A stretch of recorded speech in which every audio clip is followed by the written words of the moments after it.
नमस्कार, मी मोनिका शर्मा आणि आपण पाहत आहात लोकसेतू मराठी न्यूज चॅनल। तर चला पाहूया आजच्या बातम्यांमध्ये काय खास आहे। लग्नाच्या उंबरठ्यावर काळाचा घाला, पत्रिका वाटायला निघालेल्या नवरदेवासह मित्राचा मृत्यू, संतप्त जमावाने वाहन जाळले। नंदुरबार जिल्ह्यातील धानोरा नंदुरबार मार्गावर गुरुवारी सकाळी घडलेल्या भीषण अपघाताने संपूर्ण परिसर हळहळला। लोई फाटा ते वेडावत फाटा दरम्यान सकाळी 10च्या सुमारास भरधाव चारचाकीने मोटरसायकलला जोरदार धडक दिल्याने 2 युवकांचा दुर्दैवी मृत्यू झाला। घटनेनंतर संतप्त नागरिकांनी अपघाताला कारणीभूत ठरलेल्या वाहनाला रस्त्यावरच आग लावली।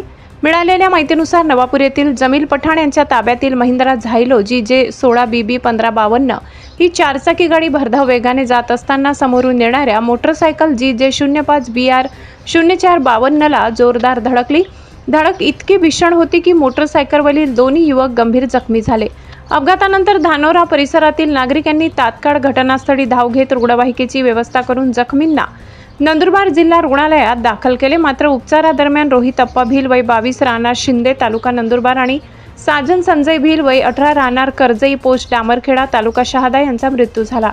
घटनेतील सर्वात हृदयद्रावक बाब म्हणजे मृत रोहित भिल याचा अवघ्या 10 दिवसावर विवाह ठरला होता। तो आपल्या मित्रासोबत नातेवाईकांकडे लग्नाच्या पत्रिका वाटण्यासाठी निघाला। घरात लग्नाची लगबग सुरू असताना अचानक आलेल्या दुर्दैवी घटनेने कुटुंबावर दुःखाचा डोंगर कोसळलाय। स्थानिकांच्या म्हणण्यानुसार सदर ठिकाणी रस्त्याचे काम सुरू असून ठेकेदाराकडून कोणतेही सूचना फलक, दिशादर्शक चिन्हे किंवा सुरक्षिततेच्या उपाययोजना करण्यात आलेल्या नव्हत्या। त्यामुळे हा रस्ता अपघात प्रवण बनला असून या निष्काळजीपणामुळेच हा जीवघेडा अपघात घडल्याचा आरोप नागरिकांनी व्यक्त केलाय। अपघातानंतर संतप्त झालेल्या नागरिकांनी अपघातास कारणीभूत असलेल्या चारचाकी वाहनाला आग लावली।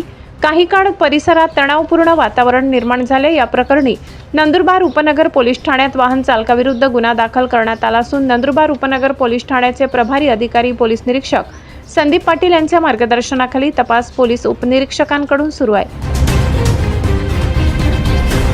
मुख्य संपादक प्रवीण चव्हाण, नंदुरबार। साठी एवढंच। ताज्या घडामोडी, स्थानिक बातम्या आणि महत्त्वाच्या अपडेट्स जाणून घेण्यासाठी आमच्या लोकसेतू मराठी न्यूज चॅनलला सबस्क्राइब करा। धन्यवाद।